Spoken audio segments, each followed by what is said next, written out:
Latvijas gada balvu arhitektūrā organizē Latvijas Arhitektūras Savienība šogad 29. gadu, nākamgad būs jubileja, sadarbībā Kultūras ministriju un partneriem. Un arī balvu, Latvijas Arhitektūras gada balvu pasniedz, piešķir arī arhitekti. Un tā ir liela lieta, ja, ka gan, kā teikt, arhitekti paši vērtē kolēģi darbus un pasniedz gada balvas. Un šodien vēlāk mēs uzzināsim šī gada uzvarētājs. Interesanti. Bet šobrīd mums ir iespēja pabūt kopā un paklausīties to cilvēku pieredzi, zināšanas un varbūt secinājumus, kuri vērtējuši šī gada Latvijas arhitektūras gada balvas uzvarētājs. Cik zināms, tad lēmums ir pieņemts kaut kur agri šorīt no rīta. Viņi ir mazliet noguruši, tāpēc es tā viņus ļoti īpaši nemocīsim. Dosim vārdu Elodie. Are you ready? Come up. Aplausi un sagaidām Elodie, vienu no šīs gada žūrijas vērtētājiem, kur sniegs prezentāciju. Elodie, floor is yours. Thank you very much. So I think we're all set. You can hear me well. Everything works. Nice. Thanks. So, hello, everybody. I will actually start with a special thanks to the Latvian Association of Architects and also to the Riga Film Festival for this double invitation. And I also thank the institutions related to the Belgian embassy for their support today. So thank you, Jérôme, who is in the room. So it has been a real pleasure to discover this country with the jury team. And so thank you, guys, as well, Sille and Max, for the nice moments that we had. Well, actually, it was more than nice. We should invent a new word for that. So I was asked to give you a small lecture, and since I'm here also on the invitation of the Riga International Film Festival, I thought it would make sense to tell you something about cinema and architecture. But I must make a confession, or is it maybe a warning? In this talk, I will mention cinema for its ability to show architecture through disorder, fragility, misuse of space, and unfamous architects. And that's things that we architects don't like so much. So that's a bit risky, knowing the audience. But anyway, let's start. I'm here, so let's do this. I will try actually to show you that films which address these topics can be, on the contrary, very useful to reflect on our work, to understand how it is perceived, to widen the range of it, and to realize what impact we have on society, and why not, if I may, help us to be better architects and better designers. So this is not going to be a conference about this, about the history of film. Of course, films like Metropolis symbolize the strong links that appeared between architecture and cinema in the beginning of the 20th century. In this kind of urban symphonies, architecture becomes a protagonist in film, but stays in a way in the role of a decor. A powerful one, of course, but to make it short, even if I love these films, and I'm sure you love them too, I'm not sure that those are the films that can make us better architects. This is the kind of films I'd like to share with you today. Films that are maybe less obvious and address architecture as a matter of daily life and shared knowledge. As an example, this is a wonderful film by Peter Greenaway. It was made in the 80s in collaboration with a professor of design who was interested by the fact that history of architecture obliterates technical spaces. And they filmed 26 bathrooms, so that's the name of the film, right? Inside rooms, 26 bathrooms in London and Oxfordshire. They filmed these bathrooms And all of them actually are interesting in their design and use or misuse. It's a film that you can easily find online. And all these bathrooms, they tell us something about our experience of this room, its rituals, its many interpretations, and the poetry of this space. And that, I think, is useful for us designers. So yes, in this talk, we will be curious about bathrooms, we will see apartments burned down, we will follow cleaning ladies and enter messy interiors, and also fall in love with non-elite architects that were totally unknown to you until now. But let's start first maybe with who I am. I'm an architect, I'm also an author, a researcher and educator and filmmaker. I'm based in Brussels. And for 7 years now, I've been involved in this cinematographic experiment in the field of architecture, combining somehow all these skills to make a documentary film, which is called La Vie en Kit, Life Assembled in English. And that's a story based on a very little-known episode of the architectural history of the 70s in Belgium, a story which is shaped by my encounter with its 4 main protagonists. I will tell you something about that in the second part of my lecture. And this film is one part of a PhD that I am developing at UC Louvain University in Brussels, and in which I try to show that the film form, offers possibilities of representing architecture in all its complex and polyphonic aspects. And as you can see, I'm far from being a monomaniac in my field. I do a lot of different things, but I really think these different practices of the profession are all related. And this all made sense when I decided to make a film. What actually really reunited all is storytelling. The storytelling that arises when you know what happens behind the scenes of architecture. So for 15 years, I've been wearing one of these helmets that you see on the picture. I was a project manager for mainly 2 Brussels-based offices, V Plus and A Practice. And I was sent to building sites when I was very young. And I absolutely and immediately loved it. And not so much because seeing the birth of a building is something magical, as you know, but more because of the human material that I found there. I mean, I was sitting in all these meetings and I was with engineers, builders, experts, other architects, the clients, sometimes also political representatives. And I was observing this and it was so exciting. I was like in a theater, actually. I was observing drama, stress, there was hope, there was betrayal, there was magic, there was passion. And I was literally discovering the story, the human story that is hidden behind every building.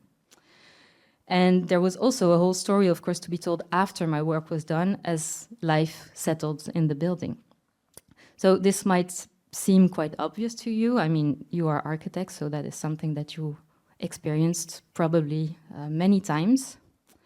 So can you tell me why this has been so much erased from architectural representation and architectural history?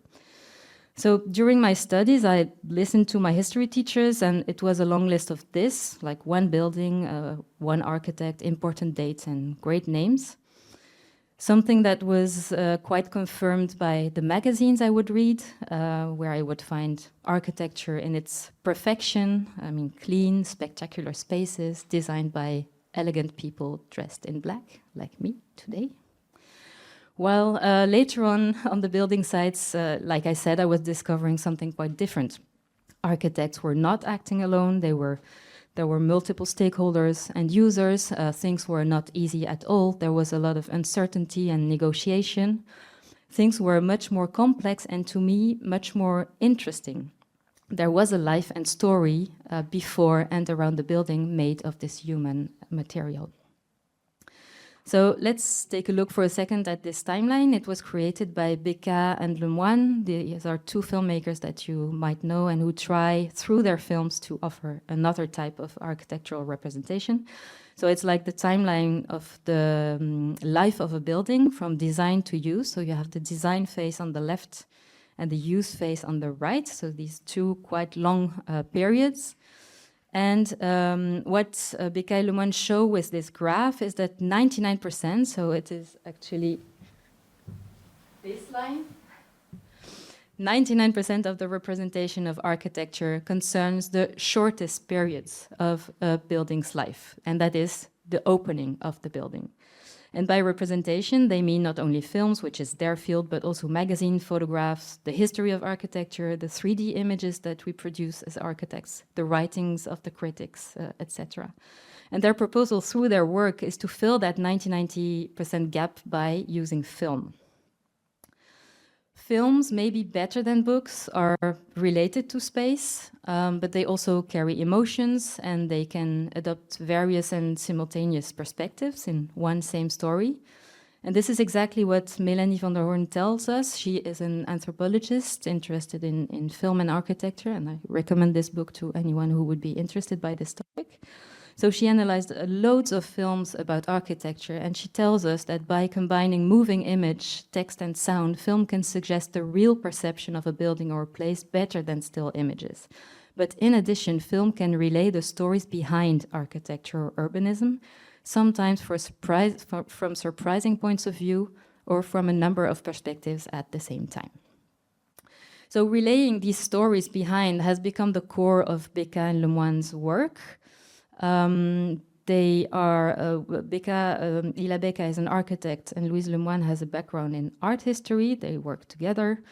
And for making this, their films, they drew up this list, a list of what is never shown in architectural representation. So for instance, people are missing, movement is often missing, ordinary life, we don't like so much, dirtiness, even less, cleaning, it's not a question, spontaneity, humor is also sometimes lacking from our representation, etc., etc. Bad weather, well, it's a long list, an interesting list. And something runs actually through all these themes and their films, and that is vulnerability. So this is why I like to add to this list failure, fragility, and doubt. So what happens if we look at architecture from the angle of its vulnerability or its failures? And that's the core of my work. So in 2008, Beccail Lemoine released this film, Koolhaas House Life, about a very famous villa in Bordeaux designed by Rem Koolhaas. You might all know this super famous house, iconic. And they decide to offer a different perspective on the house. So the main character of the story about this building is one of these many forgotten stakeholders in architecture, the caretaker, so the cleaner of the house, who actually loves the house but also struggles with it like every day, with its problems, its imperfection, and this change of perspectives also allows the filmmakers to use humor. So let's go through this 1 minute excerpt of their film.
So amazing space that you might all recognize, but showed maybe in a different way, used in a different way. So Beccail Lemoine films are amazing. There are plenty of them, but we actually have to be aware that cinema has also long glorified architecture. They have been accomplices in establishing this 1% proportion of representation, and this starts with what was defined as the very first architecture films. We're at the beginning of the 20th century, with a series created by Pierre Chenal for the famous architectural review Architecture d'aujourd'hui, showing some works of Le Corbusier, and starting this type of images on the myth of the lonely architect, drawing with his pencil a whole city, this kind of fiction that we see a lot in architectural representation. And this is also true in contemporary film. So to illustrate my point, I'm going to shortly compare these two films, which were shot exactly at the same moment in 2018, and that's quite exciting. I discovered that because they both filmed an exhibition, a temporary exhibition at in the same building, so I'm pretty sure they were shot at the same time. So we're at Le Corbusier's Cité Radieuse in Marseille, so this huge housing building. And on the one hand, we have this film, so L'Esprit Le Corbusier. It's all in the title, the Corbusier's spirit, so it's about the genius, following a current trend, which would be very interesting to analyze in architectural film. The images glorify his buildings, highlighted by drone flights. In that film, the portrait of Le Corbusier, as you can see, is omnipresent by pictures of him, which serve as background for famous artists. Here it's Bernard Venet, who are positioning their work in relation to his. So in short, yet another history of great men told by great men. On the other hand, Bonne Maman et Le Corbusier is a documentary by Marjolaine Normier with more ethnographic insights. And it begins with the destruction of the work, because there was a fire at Cité Radieuse, and Bonne Maman, which means granny in English, granny's flat burned down. And indeed, who would recognize on the right the master's work in this panel space under construction? So the film director's grandmother, you can see her here, is the main protagonist of this story, and she's confronted with the identical reconstruction of her flat.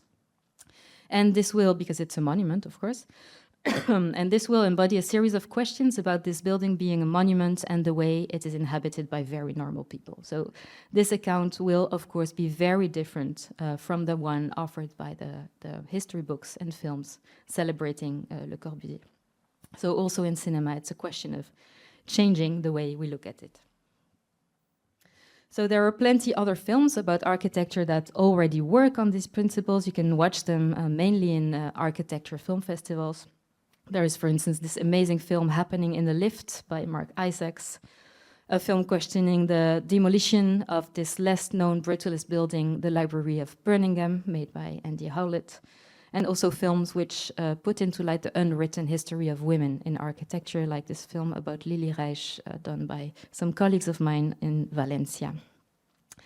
So from all these films, I tried to learn very much how to do it myself. And in Life Assemble, I worked hard on shifting my gaze, not making a film where the architects would tell their life and work. And I really tried to get the more complex history of buildings. So this cinematographic adventure started with the finding of these three little-known case studies of experimental housing in Belgium. Sars Saint-Nicolas, which was designed by architect Paul Petit and 14 families in Charleroi, Belgium. It consists of 14 prefab houses made of steel, assembled through a participative process. Then La Mémé, maybe the most famous of these buildings, designed by Atelier Simone and Lucien Kroll, and an undetermined number of medicine students.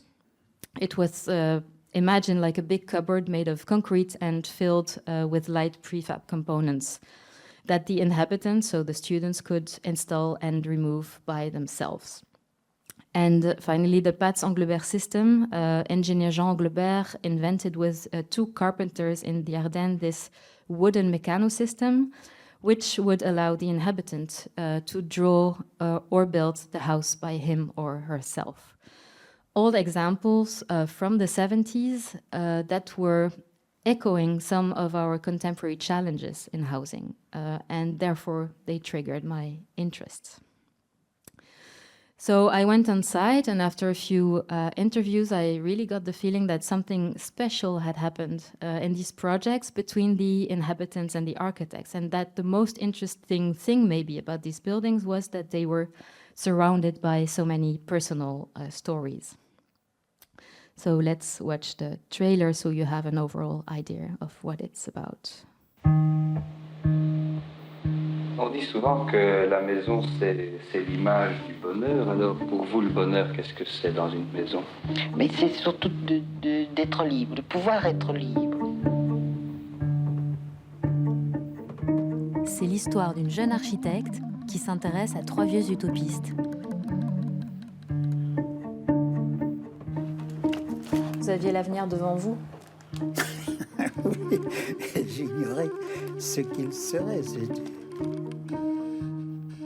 Ils voulaient mettre les habitants au cœur de leur architecture.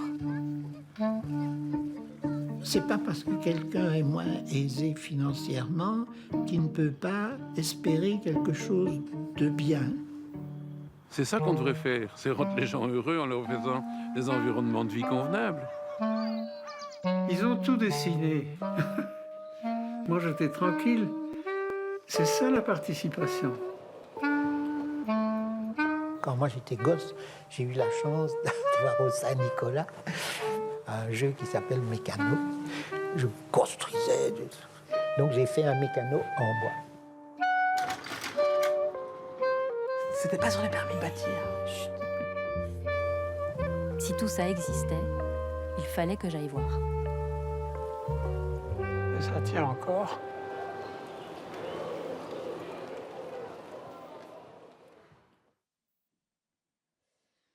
So now you know more or less what it's about. I will take you a little bit through the making of this film and some more excerpts. So this is a 6 years investigation, which first is based on the buildings themselves, which are still inhabited and have been inhabited for more than 50 years. And I could observe them over long periods of time, including the passing of the seasons and different times of the day. The archive would give me access to the stories behind the building, like a direct access, because that is where you can find about what ethnologist Albena Janeva calls uncertain trajectories from the fragile concept model to the nasty letter from the client. As an example as how useful the archive was, in the case of Sarre Saint-Nicolas, I had access to a very large photographic family archive, which made it possible to retrace the whole participatory process of the project. So using the archives as a starting point, I conducted interviews with the architects, giving a voice as well to forgotten stakeholders, such as Simone Kroll, who is the wife of Lucien Kroll, introducing a female gaze and a character that had been forgotten in the shadow of her husband, despite her enormous contribution in his work. In the film, I also documented the architects' living spaces and that of the inhabitants, which immediately brought me face to face with a very strong sense of intimacy. And that made actually my focus shift. Here you see Jean Glebert and myself on one of the shooting sessions. At first, I was very curious about the architecture, which I found so relevant, like I said, but little by little, my attention shifted to something else, to this relationship I was building with these old architects themselves. And this is an excerpt in which I'm having a conversation with Jean Glebert, so the engineer of these timber houses. He's archiving his work.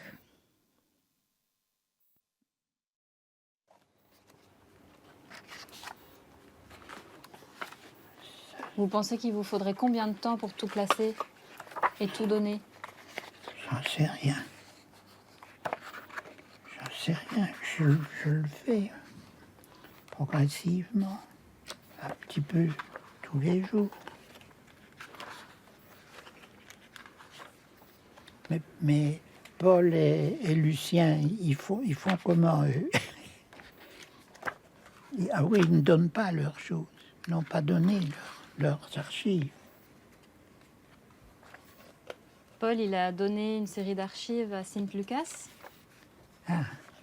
principalement des photographies de son travail. Et Lucien, il est complètement perdu dans son désordre. Il a tout chez lui encore. Ah, il a du désordre, lui.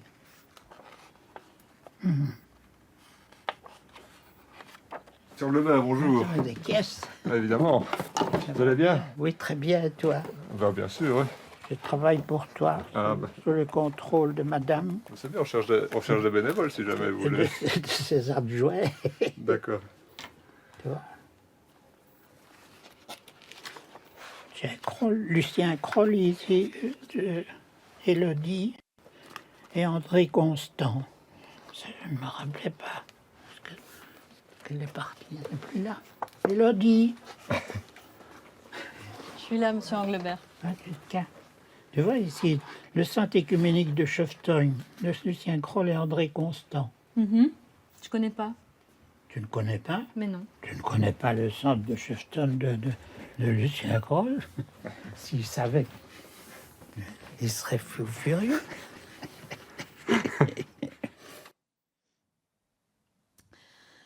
Well, through these conversations, the doubts of the architects who made these prototypes but didn't reach their ideals of accessible housing at a bigger scale were much more interesting than their local successes.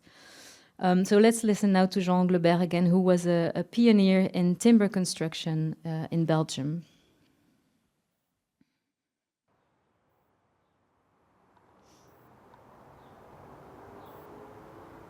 Vous pensiez en construire combien des maisons pâtes sur Anglebert?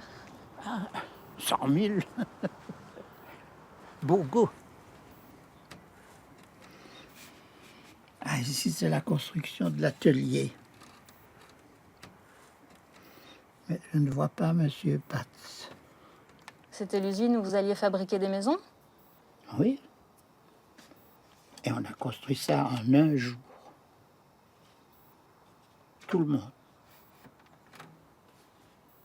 Ça n'a jamais été l'usine dont vous rêviez alors? À peine. Si ça a fonctionné, mais 6 mois, je ne sais pas. Les gens ont un peu peur du bois? Ou un peu peur de l'industrialisé, du bois ou de l'industrialisé, à votre avis? Ils ont peur de tout ce qui n'est pas habituel. Dès que quelque chose n'est pas ce qu'ils voient tous les jours, pour eux, il faut être méfiant et par conséquent, il y a toujours un retrait par rapport à ce qui est nouveau. Mais il faut enseigner, apprendre, montrer. Et montrer que c'est aussi valable, par exemple, que le traditionnel, et en longévité et en qualité. Oui. Le malheur, évidemment, dans l'architecture, c'est un art ou une science qui se construit dans un temps long. Il m'est difficile de, construisant ceci aujourd'hui, de me retrouver 100 ans après et de dire, regardez, c'est toujours là. Dans 100 ans, nous ne vivrons plus. Et je ne pourrais pas dire aux gens, vous voyez bien, c'était bon, puisque c'est toujours là. Ce sera nos enfants qui verront que nous avions vu juste. So I think we can all relate to that somehow. Because sometimes the architect's stories were too perfect, the inhabitants' voices would allow cross-referencing. A camera really changes the relation that you can have with people, and it is something that you have to handle with care when you are shooting. But sometimes also the camera facilitates things, and it makes the reason of your presence very obvious and very visible, and it gives a playful twist to certain situations, as you can see in these pictures, which shows that shooting a film is above all a shared experience.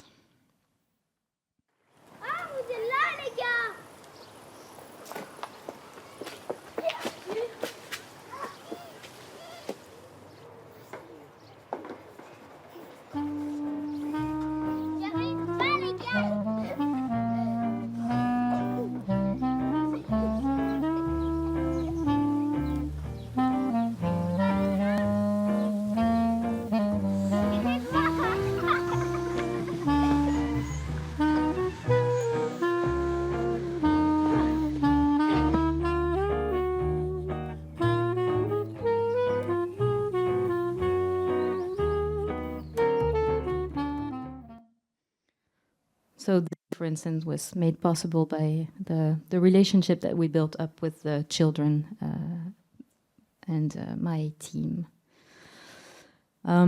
So this is the end of the lecture, and this was my cinematographic contribution to your day. Go and watch films. They reconnect us to the human material of architecture, and I think they also, and that's maybe the more important, they allow us to share our profession with a broader audience.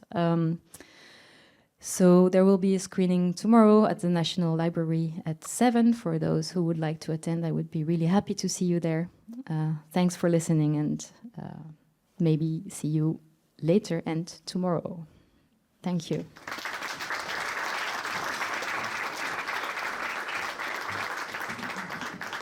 Thank you. We have some time maybe for some reflections from audience. We'll see how it goes. It's Friday night, no. Are there any comments, questions, reactions? Audience, please. Don't see any. It's a shy audience. Shy audience. It's a shy audience? No, I'm not sure. No wine served yet. Okay, brave one. Go ahead. Sure. I was wondering, how did you end up connecting both architecture and movies? Because, well, it's a very interesting topic for me, because I'm also interested in movies, but it's very interesting to see somebody who's also interested in architecture and connected with, the cinema. So how did you find it? Do you start it off as a filmmaker and then become an architect, or was it the other way around? And yeah, thank you. Thank you, good start. Good start. So no, I am an architect. I am still an architect, and I hope I will make other films as well. But still as an architect, so I have this, I think, this special gaze that an architect has on his or her profession. And well, in this case, it was really by chance that I got to film. So it was not like a very, I didn't think about it for years and then, like jumped into another kind of profession. But it's the story that got me into filmmaking. So these projects that I was discovering, they were interesting. The characters were so good. There was what I mentioned before, what I discovered when I was a young architect. There was drama, there was love, there was life histories. It was amazing, all these stories behind these buildings. Also because they were collectively thought, made, built, and inhabited. So it multiplies the stories. And it was important that I found a medium that would be the right one to tell all these stories. And that was pretty obvious at one point that it would be cinema. So this is how it happened, actually.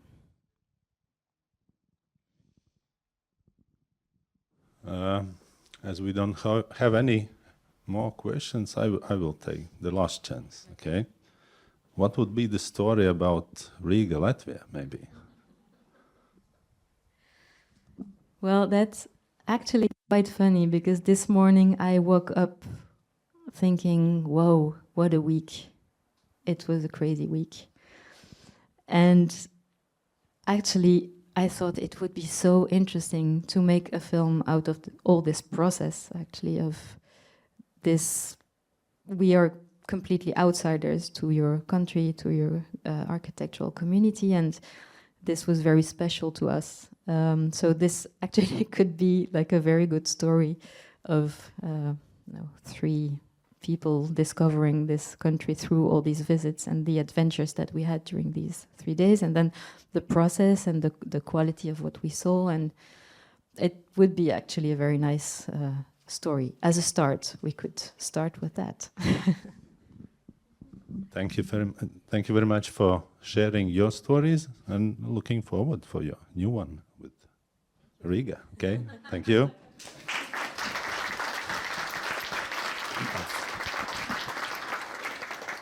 Okay, 2 more to go. Max, come up. Floor is yours. Thank you. Thank you for this warm welcome. I'm very glad, and I would like to extend your word of gratitude also for generally being here, being able to be here. And I'm especially grateful to all the great conversations we had over the past days. There were really incredible conversations with local architects about Latvian architecture, but also great conversations with the three in the audience, Sille, Elodie, and Mikael. And I think, in a way, this award situation is a bit about that. It's a good conversation in the end, and at best. And we've had many of those in the past days, and I hope that this lecture will inspire maybe some more. But first things first, a little short introduction. My name is Max Hacke. I'm an architect based in Berlin, working on mostly public buildings such as educational facilities, kindergartens, schools, universities, with a keen interest in housing as well. Anything with a social or communal agenda or projects where we as architects can project this kind of agenda into the architecture beyond the client's brief. So I'm interested in the principles of inhabitation in essence, and how architecture can contribute to individuals and collectives appropriating their own spaces. So to define this a little bit, I have written this. I've titled the lecture Social Infrastructures. And to me, ideally, architecture is a free space allowing for individual and collective appropriation. It is a tool to shape new social and collective dynamics and should be looked at as a process rather than an object. This means that when the job of an architect is done, the work of architecture begins. And maybe this is clear, maybe not. If it isn't, I hope some of my work that I'm about to show can illustrate a little bit what I mean by this. Here's a first glimpse of a project. This is a communal roof terrace in Berlin, and what's interesting about it is what lies below this big platform that looks across the city. There's a very typical Berlin housing block underneath, with an existing community, people who have lived there for quite a long time, also some new residents. And for those new residents, we had to create fire escape routes across the roof. So we saw an opportunity to make a big platform for everyone, for those who live at the top floor, but also if you zoom out, and I will get there a bit later, you will see that there's access for everyone to this roof terrace. So in a way, this is what I mean by a social infrastructure, or something that you can project into a brief, make it happen because of certain necessities that are there anyways, and hope for some sense of community arise within those boundaries. This also shows another thing about the way I work, is it shows the people I work with, or most of them. In essence, it is a collaborative practice. So rather than a traditional office structure, it is lots of dynamic and fluid partnerships. So each one of those people you see here, or most of them, I have at least one project that we work on together, and as it stands at the moment, is quite different to a classic office structure, and as I said, quite dynamic and fluid. And it is there's two main reasons why we do it that way. One is obviously a survival strategy. As a young architect, you kind of when you're trying to make it, you need partners, I believe. But more importantly, it is a way of working that provides a quality with regards to the discourse that you have. I believe it gives a real and honest architectural discourse amongst ourselves. We're all friends, we all studied together, we are project partners and share the same interests and motivations, and that I believe is a very powerful thing. But let's talk a little bit about architecture and some projects we've been working on.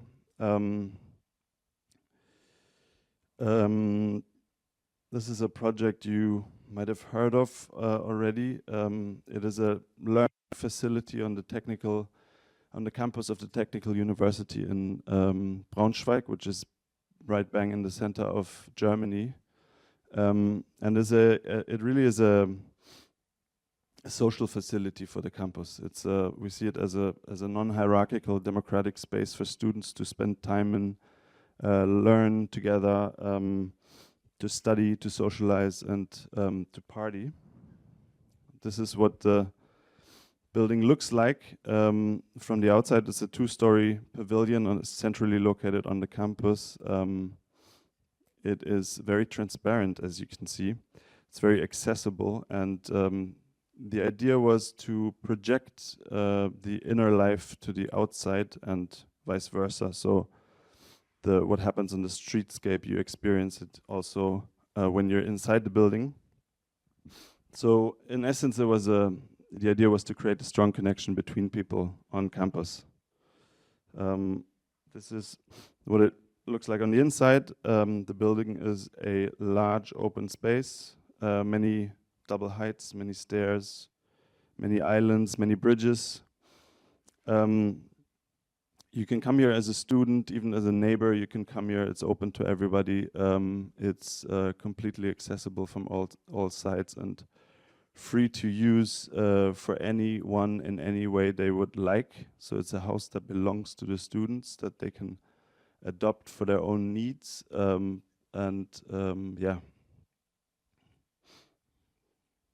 So how did it all start? It was a competition at the beginning. 2015, Gustav and I got together to work on the competition, and there's an interesting thing about this competition because it was quite accessible for us because we were teaching staff of the Faculty of Architecture in Braunschweig, and therefore we could participate in this competition and essentially win it, which is quite a unique format of giving a project to young architects, which happens rarely, and since the project has had some success, this is something that many people talk about now. Is like, for one, how did we get this project, and secondly, maybe why aren't we doing more of these kind of competitions? There were no references required, no turnovers, not even we weren't even listed as architects. We just came out of university ourselves and had worked a little bit. About the context, this is where it's located. There's an old campus, there's some old buildings and the kind of 50s, 60s additions, many additions.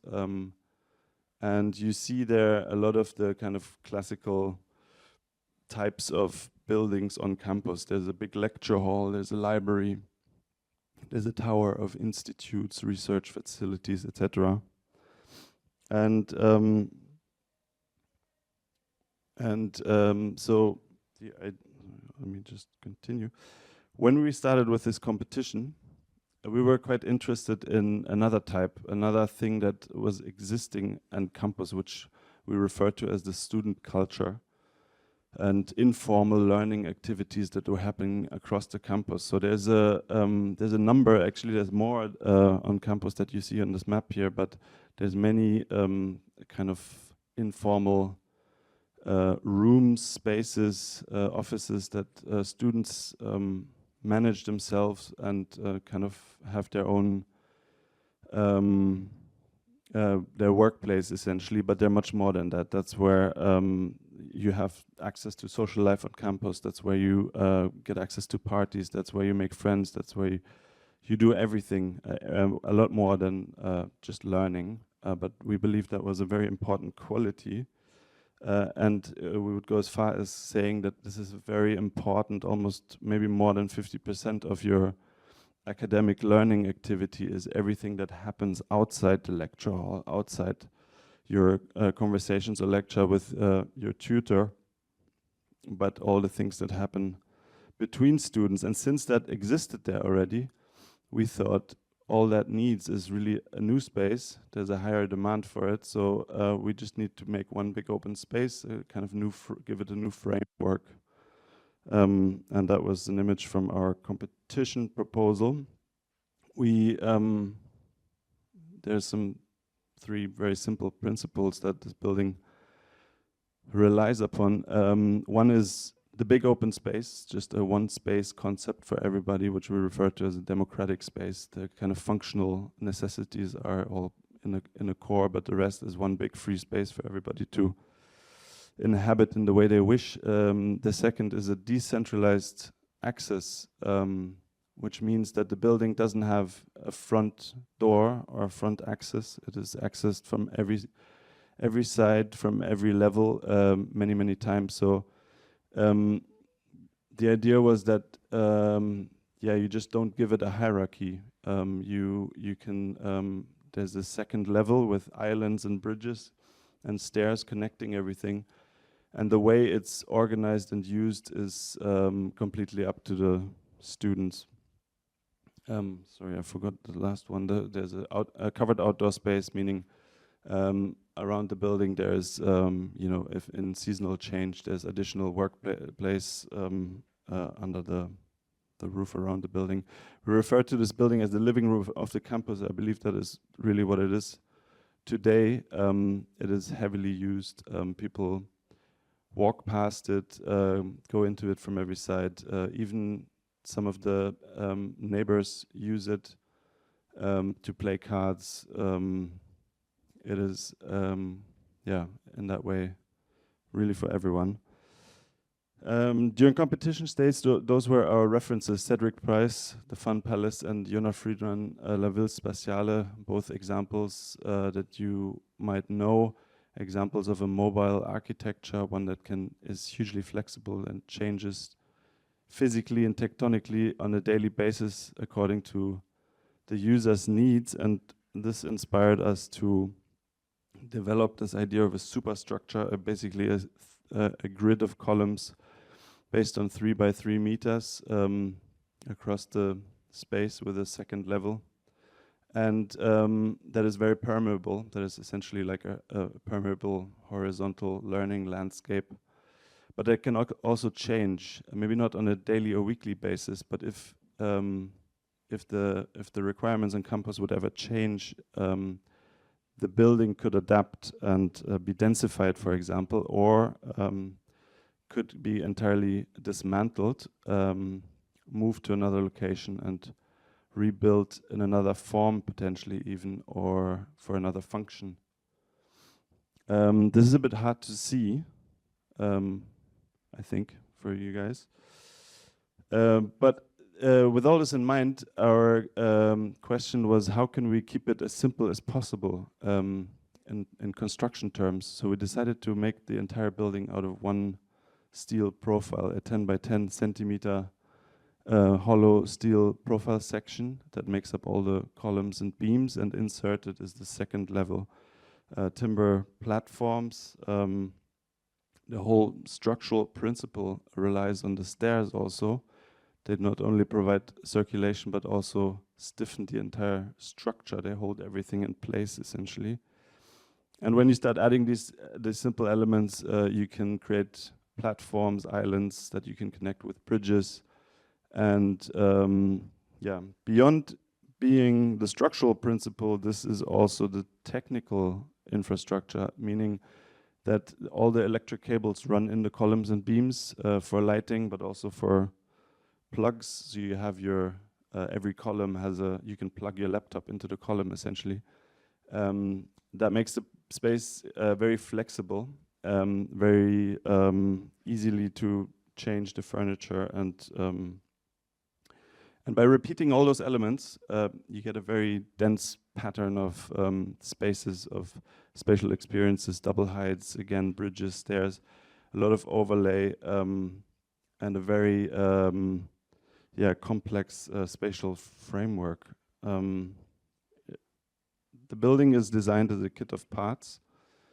It is a set of very simple, repetitive elements and details that are exactly the same and identical throughout the building. It is entirely prefabricated, but when you put them together, it becomes a very complex spatial system, and that's the kind of, for me, the fascination about it as well.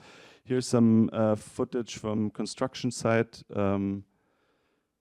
As I said, the whole building is modular and prefabricated, so it was a matter of 3 weeks to put the entire building together, including the roof and the facade and the external structure, as well as the balconies and stairs outside. That was incredibly fast, and on the right you get a sense of what that sort of new piece of social infrastructure on campus started to feel like and kind of come to life in its essence very, very quickly.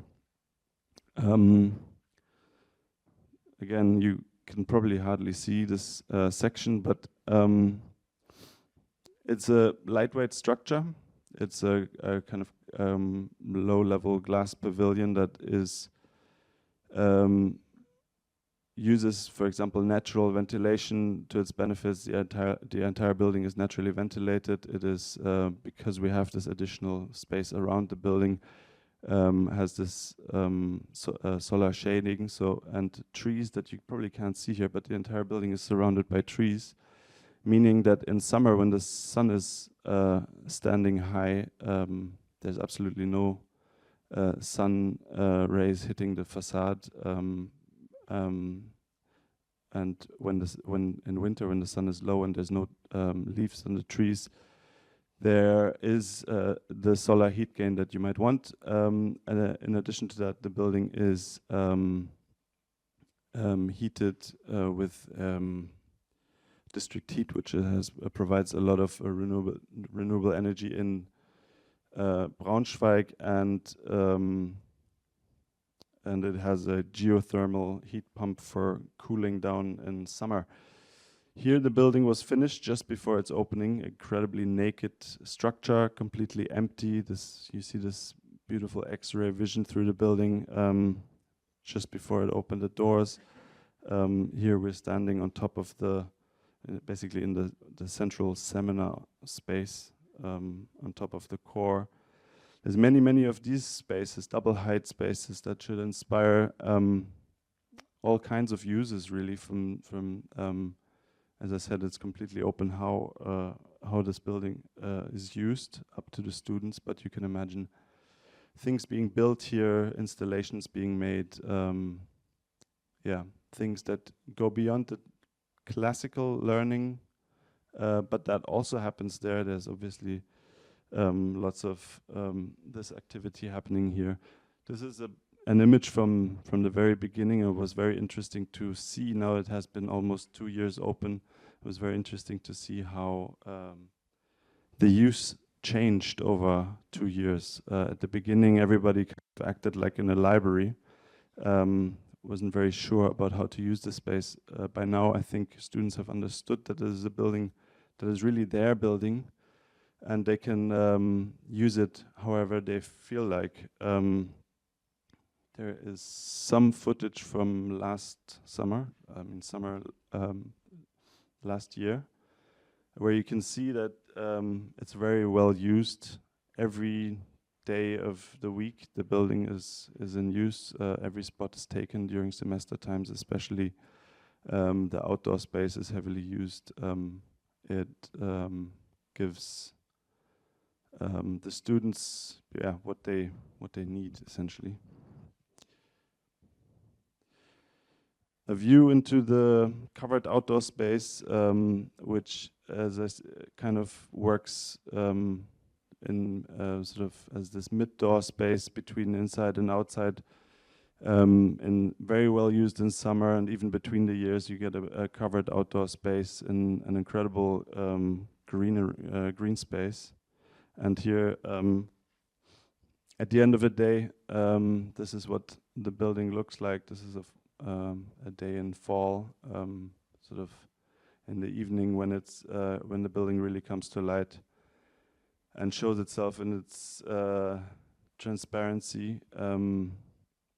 Yeah, end of the day, and people start leaving.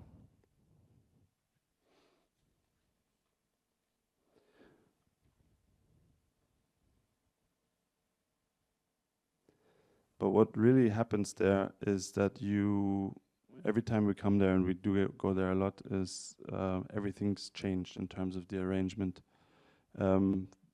People move the furniture outdoors, move it back indoors, make arrangement for workshops, build little corners in order to be alone and study by themselves. And this is, I think, to me, the most fascinating thing is how this building changes every time you go there. This image you've already seen. This is the project. To explain it a little bit, it is a communal roof terrace sitting on top of a relatively unspectacular roof extension to an existing building. There's 4 new units in the roof and underneath an existing building. Again, this is a bit hard to see, but on the right-hand side, you can see a model of this platform that provides access. That is where access is provided both from inside the flats as well as for other inhabitants of the building underneath at the back. Inside there, these stairs are placed in a way that they become this multifunctional fixed piece of furniture. So you have this big communal platform on top, which is a sort of multifunctional piece of, well, essentially this infrastructure becomes part of your living room below. When you zoom out, you get a picture of what this whole building really is. You have the existing Berliner Altbau typology. You have the roof extension with the terrace, and you see that there was another project that's connected to it, or that was essentially all one project, which is this housing tower in the courtyard behind, which is very special because of its proportions. Essentially, it uses a tiny, absolute minuscule plot of land in the middle of Berlin, 6 by 9 meters, and a height of 22 meters. And when you, what we realized while working on this is that it tells a story about the history of Berlin.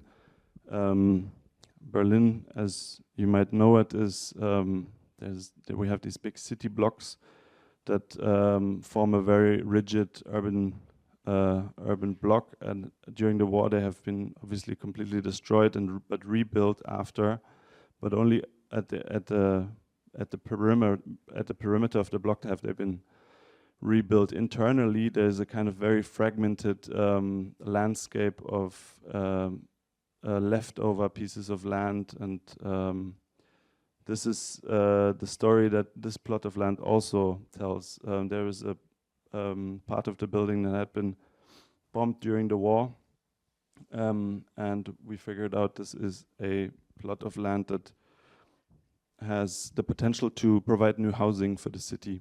And we speak about this project as a bit of a prototype because these types of pieces of land provide an alternative or part of an alternative strategy to the housing question in Berlin, I believe, where we talk a lot about accessing new huge parts of the land where you would have to build new infrastructure, and whereas this in essence is about densifying what you already have, and there is a spatial resource that you can use.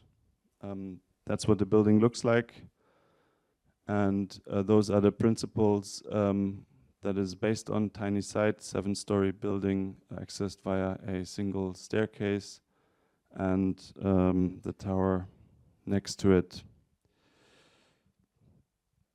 this is the kind of conceptual or design concept we had, which is basically trying to formulate the proportions of a tower and giving it more visibility by making 2 building volumes, one a sculptural staircase and next to it the housing tower, essentially 7 stories that are identical.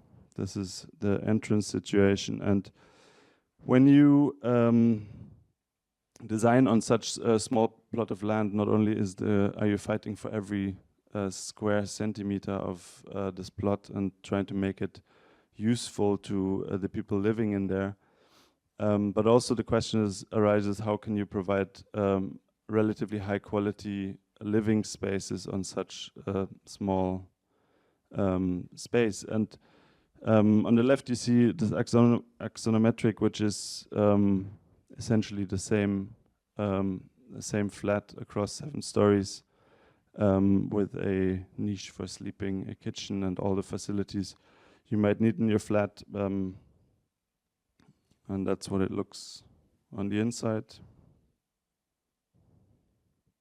View to the green courtyard. This is a very special quality of these types of plots, because they are in the city center. They usually have a very they're located in these calm courtyards, south facing, and very looking into very green spaces. And to finish, inside or for this project, we've developed a kitchen that is meant to be inhabited by each tenant, essentially, and can be inhabited in many different ways. It is a stainless steel kitchen that is just one folded piece of metal, providing both the stove and the sink and everything you really need for a simple kitchen. But it provides the potential in its dimensions to be fitted out individually at a low cost by each tenant. And that is my last slide. Thank you very much.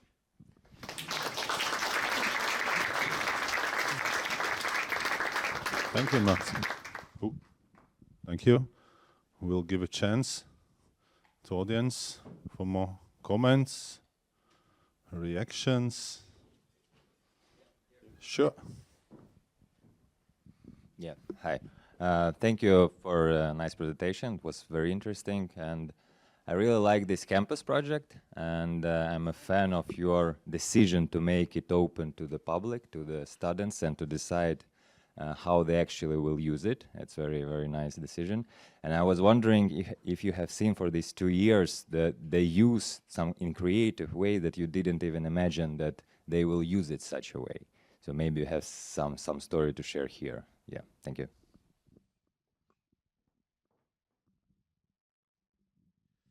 Yeah, that is a good question. There is, I think, for a large part, it is the big development in how the building is used. So, as I said before, people started using it in a very quiet manner. They sat down with their laptop. They would, learn like they would do in a library. But that really has changed. They have sort of started to move in, and actually, it's kind of transforming to be a bit more of a living room. We've seen hammocks hanging there. We've seen additional furniture that they bring. An unexpected thing is also a little bit that there's no damage done. There's no graffiti, things like this. Everybody locks their bike to the building. People, even though we have bike locks right next to the building, everybody locks them to the building, which I think is kind of nice and also a little bit, I don't know if intended, but something that everybody can live with. Yeah, those are the things. I think they're small things. What I find what I'm still waiting for is a big party. maybe they happen, maybe I'm not invited. But that's kind of really the thing I want to see. Also, we've put into the core a little bar. So the infrastructure for a bar is there. The bar is there essentially, but it needs some students to run it. And that has happened in the campus before. It's very successful. People run their own little bar on campus, and this building could really use it. But it takes some volunteering, and this is something we're still trying to figure out ways. Sometimes we go and we put posters, you know, just saying you can put a bar here. It just needs you guys. So hopefully this will still emerge and come. Yeah. Thank you. We have some time for more questions, reactions. Yeah, Sille, before you come here, yeah, okay. Max, thanks. Very nice work. I would like to know more about white canvas or this white wireframe structure that you're creating. I'm wondering about the color of it and why it is what it is. Like you showed us the graphics of a certain price, etc. So it's always like on paper it's black. So when it gets in real life, does it turn into white, or what's the decision making behind the color code?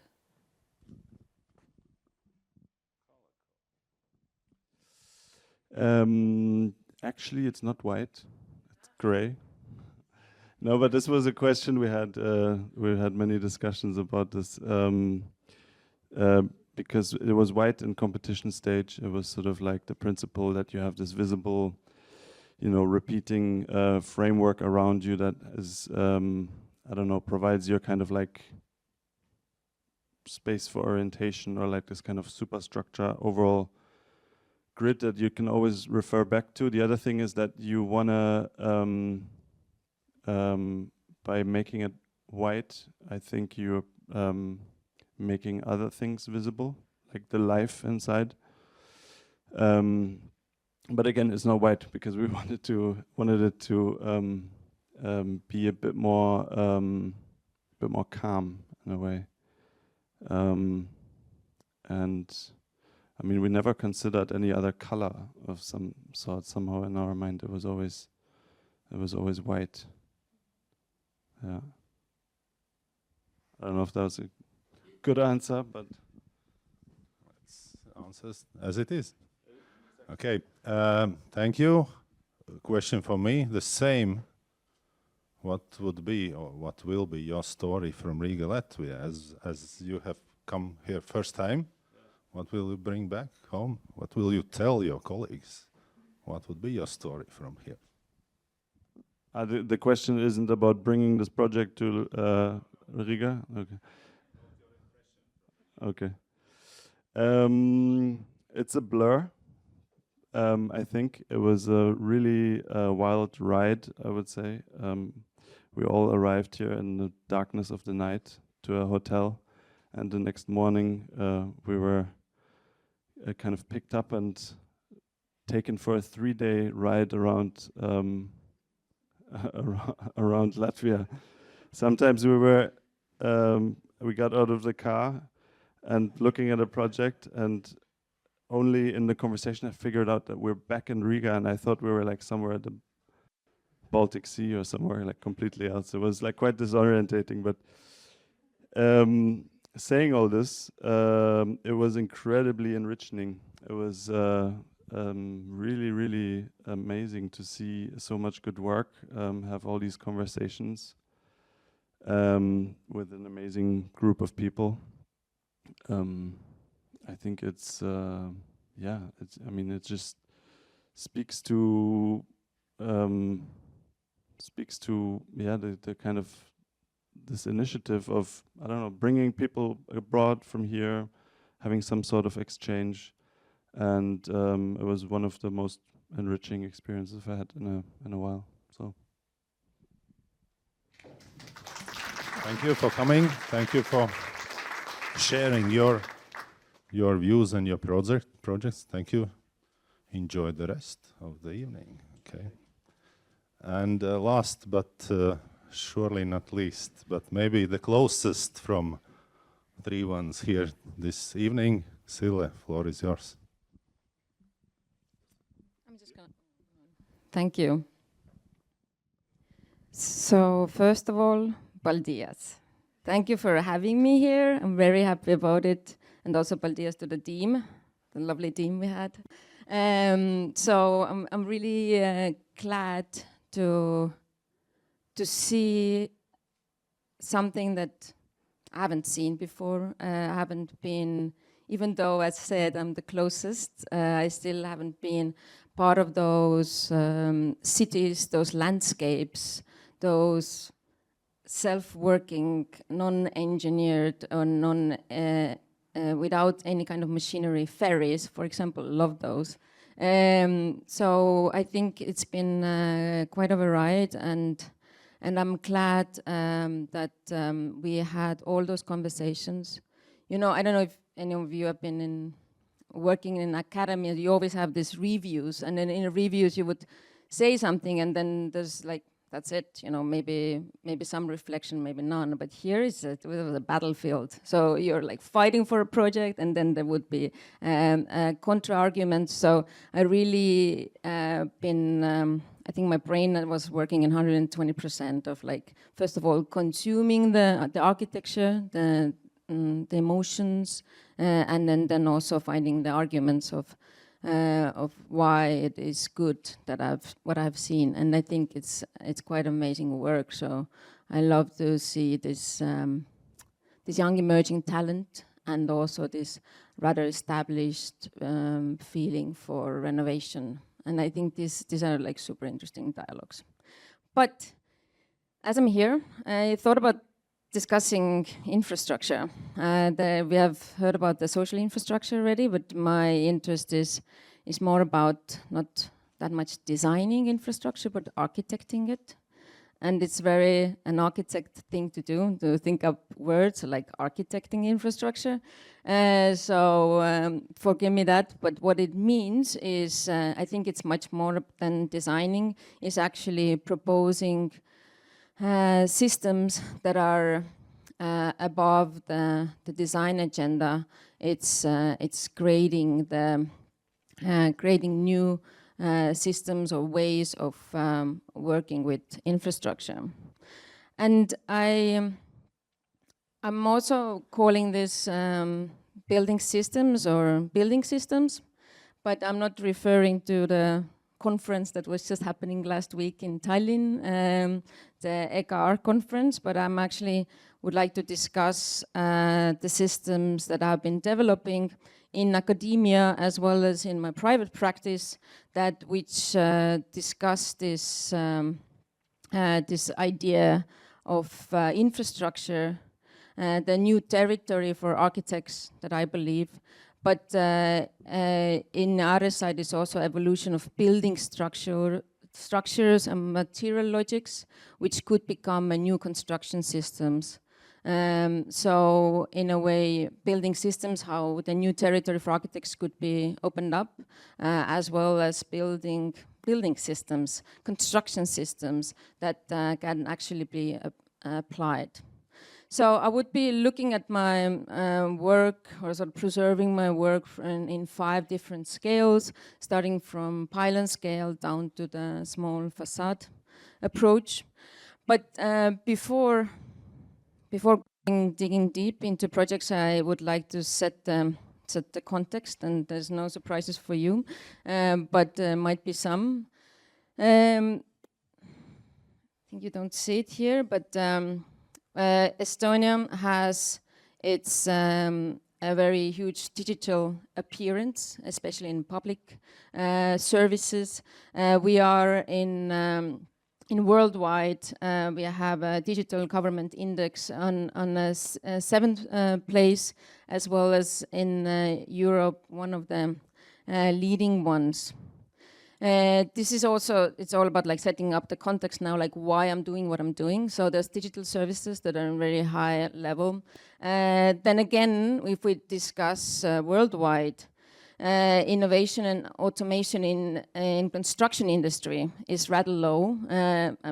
If you don't see it, it is a 7%, and we have this oil and gas and everything, agriculture up there, meaning that there's a huge potential of using automation in construction field, as well as we are one of the biggest exporters of prefab timber buildings.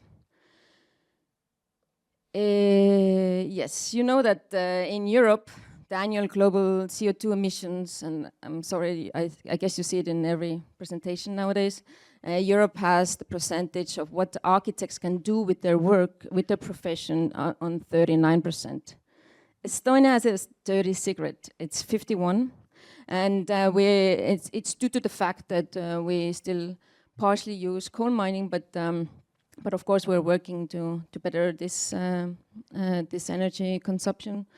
And that's something also that is it's always a point of departure for teaching my students. I've been trying to approach this in different means.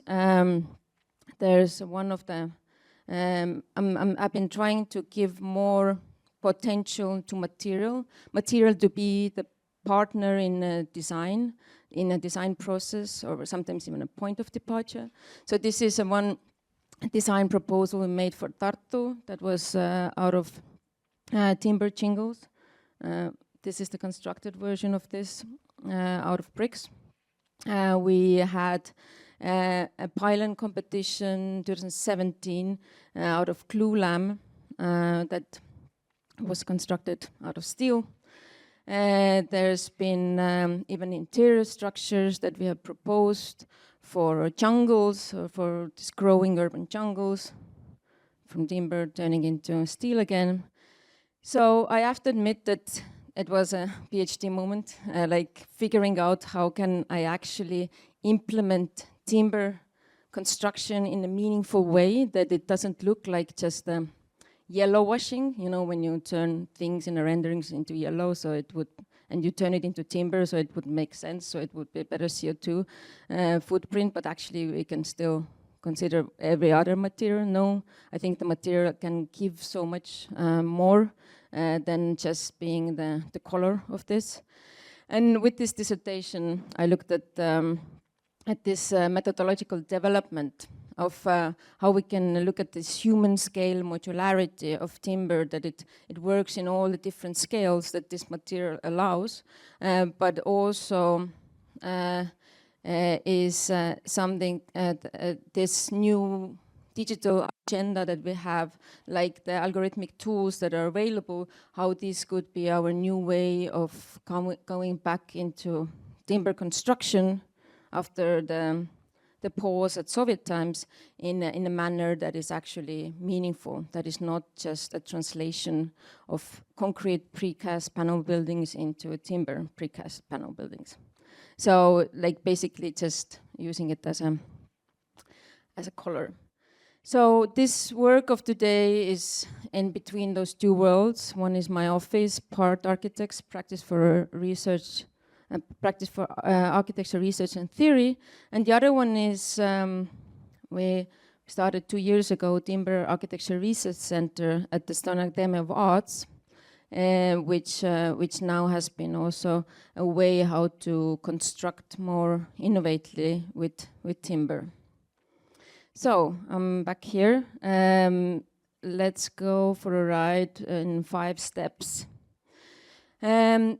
The electricity pylons is, as an infrastructure, is generally, or we have figured out that could be a designed infrastructure, could be a point of departure for architects. This was the first competition we ever won with our office. So it was 2016. We started office 2015, and then there was this question of like how we design or how we architect this thing. So we proposed that the same way how Anton Gaudi was hanging those sandbags to find the most optimized form or geometry for the Sagrada Familia, we also hanged our sandbags. These were now then defined, the sandbags were defined through the engineers, like the limitations of how much the wires would be pulling, as well as by architects, what are the configurations, the compositional configurations of those elements, using the least elements possible, because with timber, as you know, the less you have the joints, the stronger the structure is. And thirdly, of course, also having always this wood, or like how much material it actually needs. And like we let this guy to dance the whole night, and in the morning we had the most optimized structure for it. And this, just this simplification, meaning that we actually could work as architects with the tools of engineers, proposing instead of this corner pylon that was meant for this site, proposing something that is maybe visibly different. I also want to point out that this normal reference pylon would have weighed 32,000 tons, or 32 tons. We managed to do our proposal with the Borg Fox, the 30 tons. So meaning that we already saved by giving one chance to architects, we already managed to save 2 tons of material compared to the wireframe structure that's been optimized since Eiffel Tower for 150 years. I don't think it's a sad story that we didn't manage to construct it out of timber, so don't get me wrong, we are actually happy about it. But what I find very intriguing is that they loved the image. So we actually had to reproduce this image of this timber and the curvature of these elements getting together, so the joints need to get thicker, right, in order to connect them. They really wanted this to be reproduced with shields and ribs underneath that. But I think the project itself was very giving. It really raised the conversation about like what are landmarks in cityscapes, in rulerscapes. What can we do with possibility of creating these pivot points next to fast highways, and also discussing architecture in a wider field. And this small city behind that is actually super happy about this pylon, because they have more than ever now visitors, as well as more drive-throughs, etc. So I think we architects can propose this kind of solutions. But then they said, like, hey, first one did really well, let's go for a second one. So we can just use the same design, but it's going to be a carrying pylon, so let's just hang them a bit differently and let's do exactly the same thing. We opened up the silverware and said, the fork cannot do the work of a spoon, and the other way around. So for each of those different kind of pylons, we need different kind of approach, design approach. And due to that, we started, or they gave us finally a permission to study different geometrical forms. And we organized the dance night again, and we got this carrying pylon. Carrying pylon is the one that gives wires from the back straight onwards. Then we managed to produce one that was half the weight of the corner pylon. So we managed to go down. We figured out super interesting things with our engineers, Pauline and Groman, that actually if you slant the pylon a little bit, you could use much less material. And compared to then the normal carrying pylon, we managed to become in a sort of a same weight with it. And the second pylon is now in the entrance of from Tallinn side to Tartu, where it's having a quite of an interesting context with all the other pylons nearby. And the third one, I'm going to be fast with it, but it actually continued as something quite of a truthful story of why and how far we can go with the family, with the bog fox family. We call it a bog crane, and of course, again, they wanted to construct the previous one, but I said you have different there's totally different structural characters inside of this thing, so please, let us design it a little bit. So all we could do is to get rid of this smallest leg, because they started already doing foundations. And this was exactly, it was few tons of steel, and that's exactly how much they were willing to pay for architects for the job. So there also this one leg of a bog crane equal to architects' value. And yeah, the third one was just finished last year, end of last year, and it's already having a certain setting in close to Peipsi Lake in more northeast of Estonia.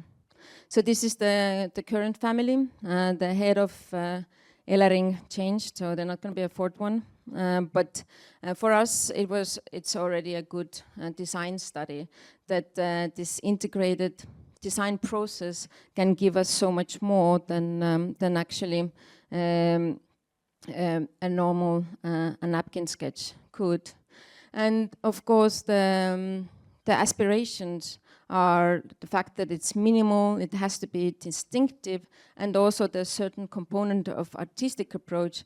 I think these are something that we are really proud of, and what makes the design, what makes a design, and how infrastructure becomes a designed infrastructure. Tunnels. This pedestrian tunnels and bridge project was constructed in, was the second win we had as an office, 2017, and of course also gave us this this boost of working with very complex systems in terms of having train tracks above you, creating 2 tunnels as well as a bridge, and the carway continually working, meaning that there could be no pauses whatsoever in the work of this. So it, in a design-wise, it became a sort of a continuous surface that would connect the 2 sides of Tartu that were badly connected so long. And it's sitting, those pedestrian tunnels are sitting next to then the car tracks there. The tunnel itself is actually 55 meters, but there's a gap here for skylight, so there's basically 35 of closed space. It was constructed, as I said, while the traffic was on upstairs and downstairs, so it made it rather complicated.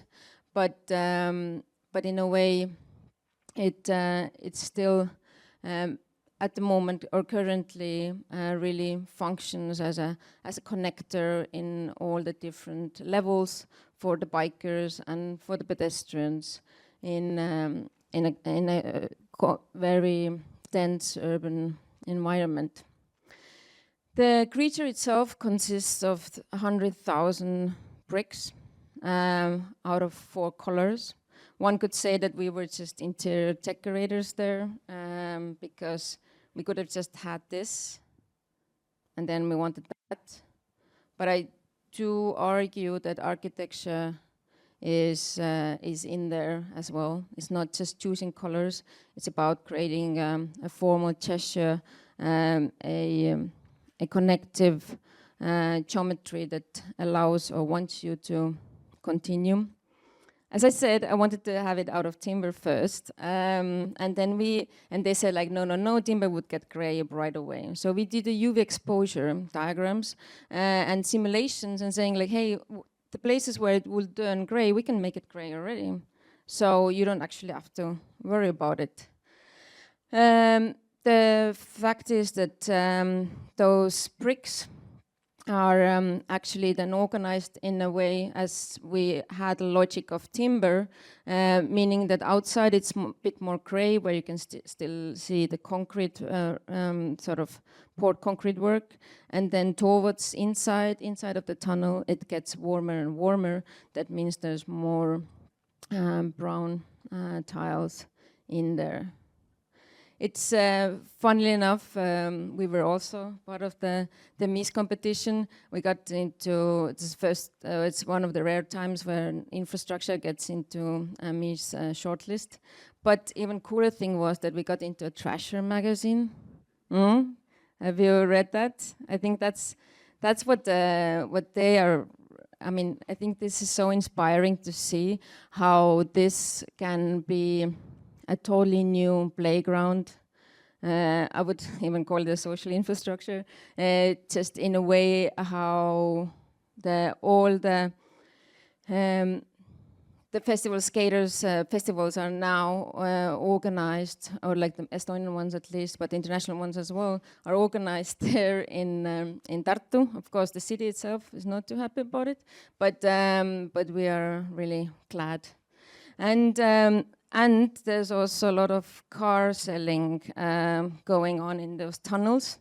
So they usually, in this case, we have 2 BMWs here trying to make their selling picture to put it up in Car24 online selling portal. And I have to say that there's a Mercedes driving in on the back to make another round of those photos. Of course, this I'm not happy about, but it's also quite intriguing how this became press, how it became an article in itself that the Tartu is working with stopping cars going into pedestrian tunnels. Okay, buildings.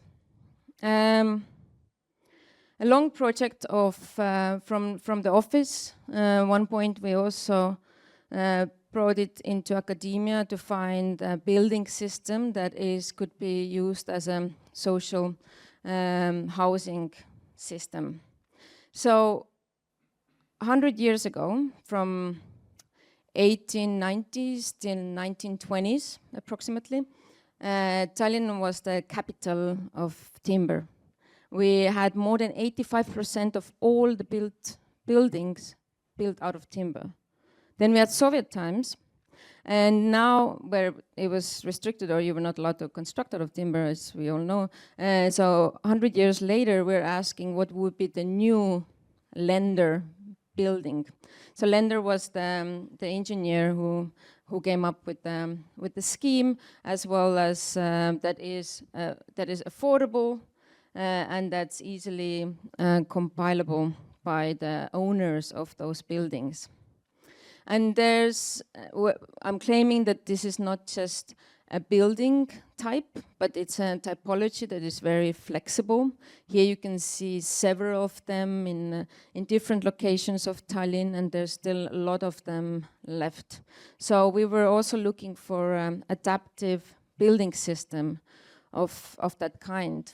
And to translate this into our tool sets, we are looking at up to 8-story timber apartment building structures that then could be connected into the site and would have also the information or the weather data, etc., embedded in there.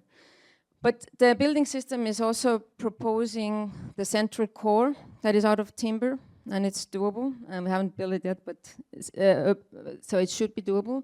It has a spiraling core or a spiraling flooring, meaning that that you don't buy the square meters of the building, but you actually buy how long of a apartment you want to have. So instead of saying that I will take this apartment and these are not load-bearing walls between the apartments, you can actually say like I want 100 meters of an apartment, and then you spiral, and get the different lengths of it. So so basically, it's a system that is based on a metagrid, which with this 1 meter stepping floors. Then it's shelled with CLT prefab structure, and then here you can see the colors, potential colors of apartments of 60 square meters that are then stepping and have various roof height, or sorry, ceiling height, and that is something that really sells to the clients. The potential builders, because they can say that you have a 3.6 meter ceiling height, even though if it happens only for a few meters in a building. But this stepping also allows to win quite a lot of square meters, because as we know, we tend to start often. I think there's old architects always say that you start your designs from the parking underneath the building. So we have this drive-in of a parking downstairs. So we said like we might start spiraling from the top of it, meaning that we wouldn't lose any square meters. And in this 4-story case, for example, we can do 15% more than with the spiraling slabs than with the stacked slabs. But also this kind of spaces, that means with various floor heights, also allowed to organize space without the walls. So like where you would put the living room and where you would put the more private, for example, bedroom. And here, just a quick run through of the apartments, that you have this spiraling core, and then the slabs around this also going up step by step. Well, currently it looks like that. Like always, whenever the proposal is, then there's this taking it down and saying like, okay, like let's make it really buildable. So we found a constructor who's actually willing to do that, and a real estate developer who's interested of it, and now we're dumbing it down. But still, it's quite exciting that this CLT building structure could potentially be rather lightweight, rather easy to assemble, and not needing extreme crane or infrastructure work done beforehand. And with the material, we can also arrive to the interior spaces that doesn't have its own cladding or finishing. So the CLT becomes, or the structure material sort of becomes the interior finish of the building. And yeah, this is our real estate developer announcing it loudly in LinkedIn a few weeks ago, that now we're gonna build the most innovative timber building ever made. And it always makes me laugh, because they didn't realize what they're getting themselves into, and they're already asking us to dumb it down like hardcore, and then they scream it out loud to get their stocks high, but even realizing beforehand that it takes a bit of courage also to get this stuff done. So quickly going to the facades, we realized that with this renovation policies, renovation wave of Europe, as you know, how we deal with our Soviet heritage, we started we started to deal with this in the last Tallinn Architecture Biennale, of proposing this kind of a mock-up for with a 1 meter thickness. And this thickness then allows pockets, allows additional circulation, as well as ideas of how to create this semi-public building behind, semi-public areas behind your rooms. And the 1 meter thickness comes from this construction restrictions in Tallinn, where your cantilevering parts or your not important architectural gestures could be cantilevering up to 1 meter. So that's why we packed it into 60 centimeters of a staircase, as well as with those growing pockets.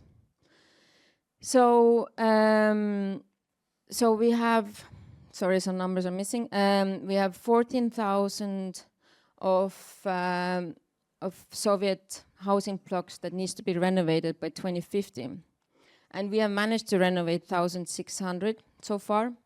So in one way, I would say, like, yes, we need to speed up. In the other way, we need to ask how we insert architects into this game again. Because they are there, but I think the proposals that could be made by them, or the freedom that could be in architects' work, could be much more than these paintings on the walls of renovated buildings.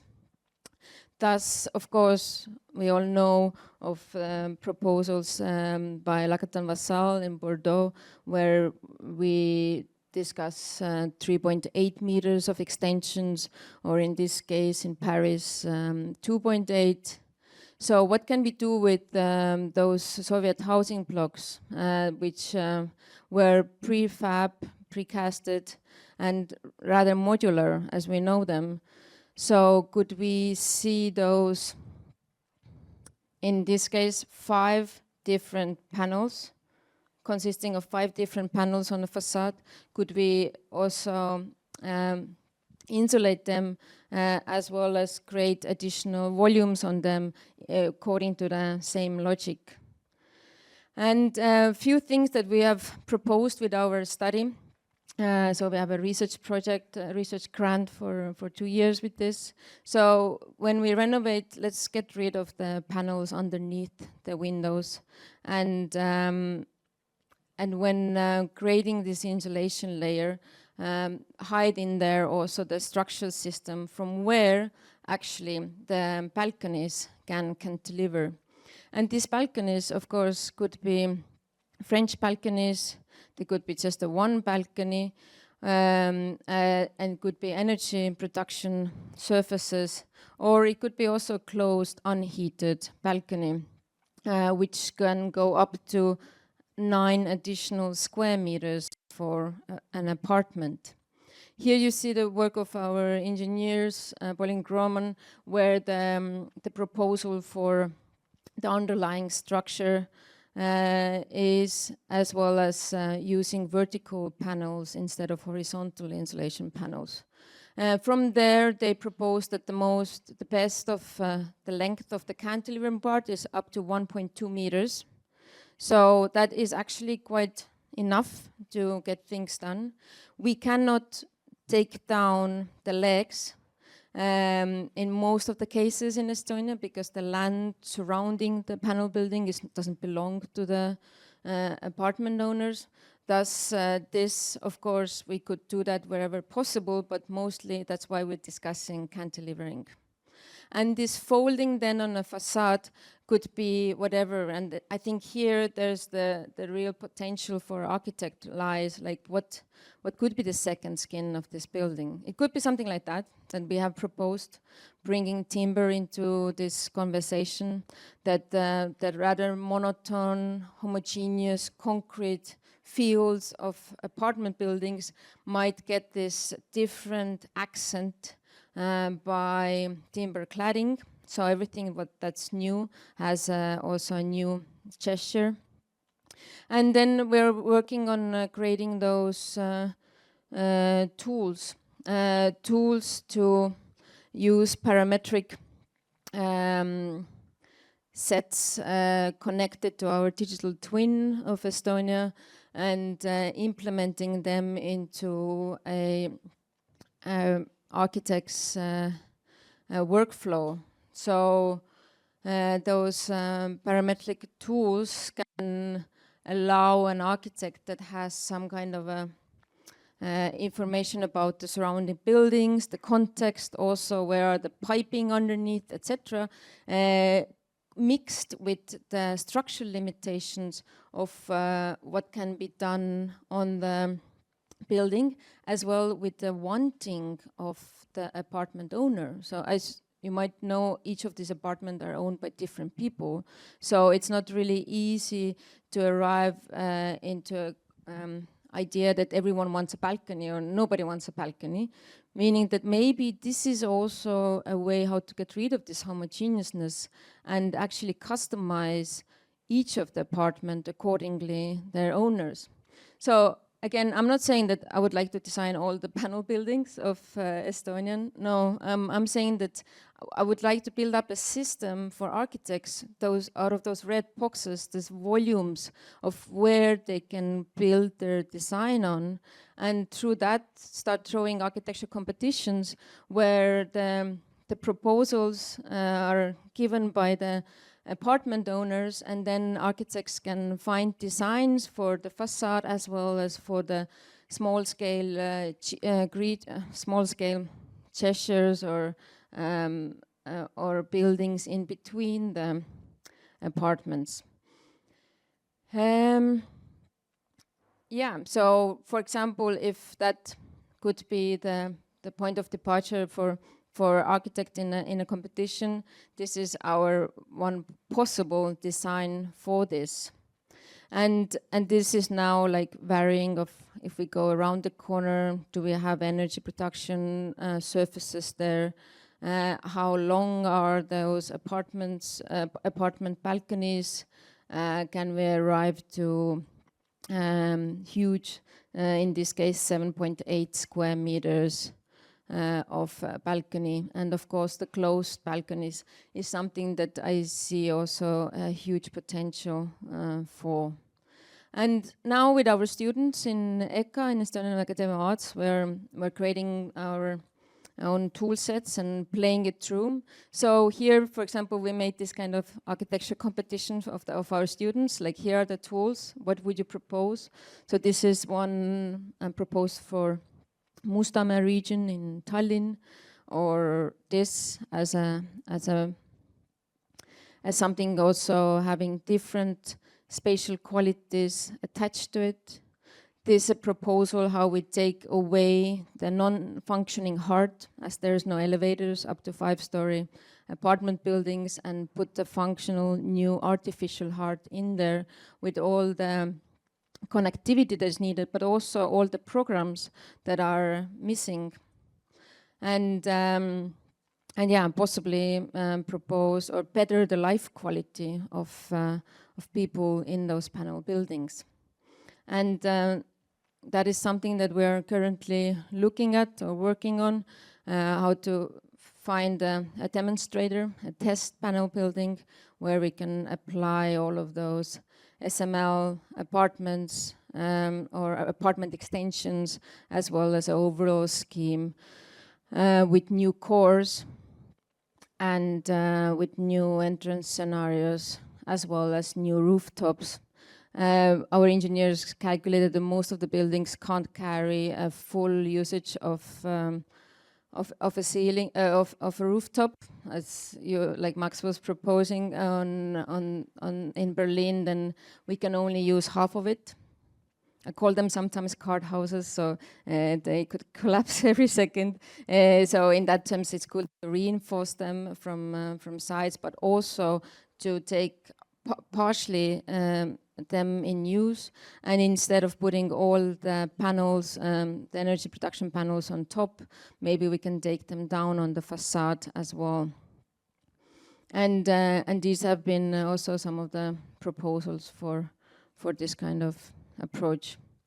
So I think with this project we really tried to find ways how this volumetric renovation could be a trigger for apartment owners to start renovating, to create a renovation configurator that would actually help architects to prototype more, as well as we're prototyping with materials. That this is part in Tartu where some of the wood cladding is already there.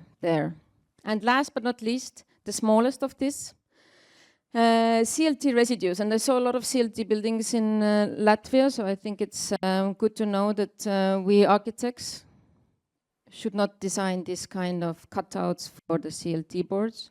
So the windows and doors that are usually cut out are actually the leftovers that are stuck in, that the owners of the industry are stuck with. So we were asked if we could think up a building system, or if we could propose something what to do with those CLT 12 centimeter thick doors.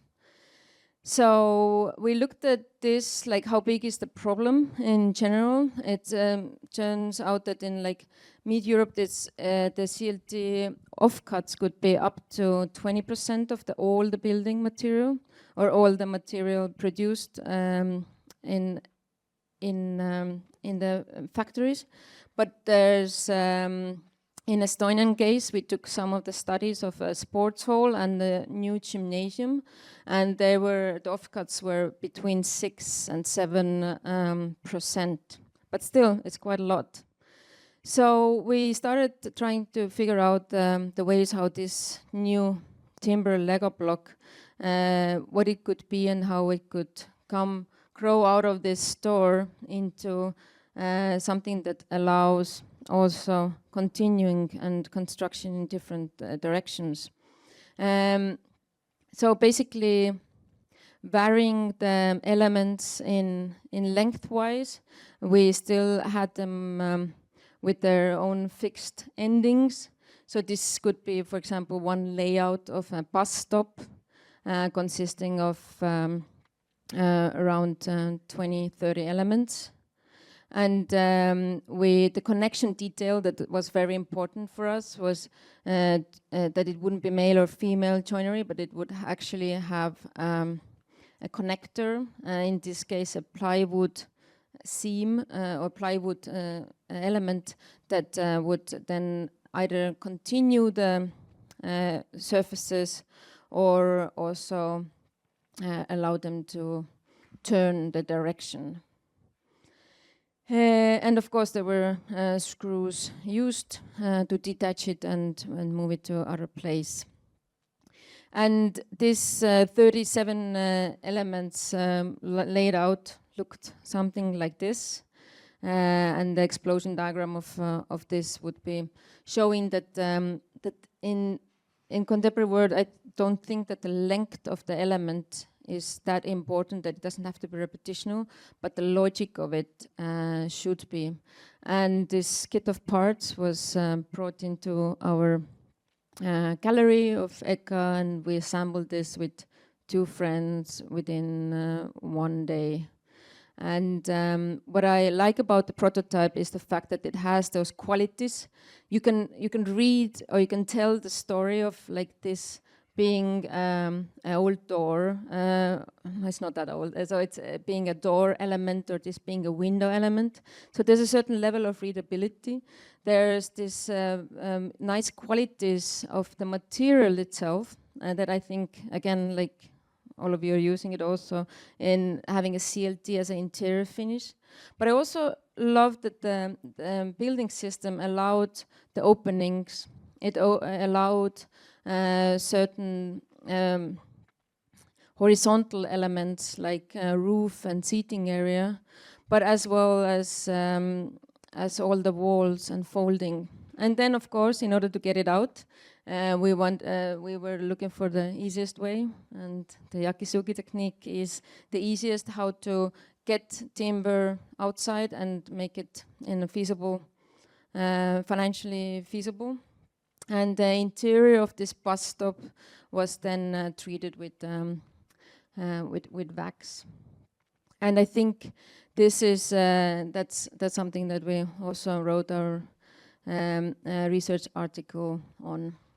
But we are not looking for building systems that are somewhat closed systems. We're trying to see where the territory, where the end of the territory is, where we can go from a small scale residue proposal up to large scale pedestrian building, or where we can turn into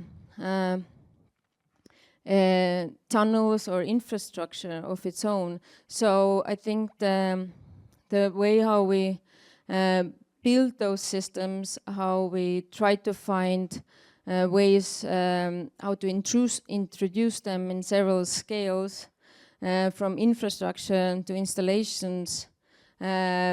This could be maybe the future way of using timber in more of a meaningful way, that it's not just material, but or a yellow washing technique, but more a meaningful way of how to construct the future of infrastructure down to living spaces. Thank you.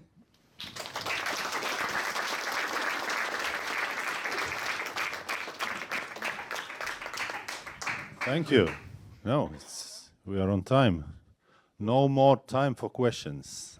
Sorry, sorry to admit, but anyway, thank you, Sille. Thank you for coming, and let's give a big round of applause for our dear guests.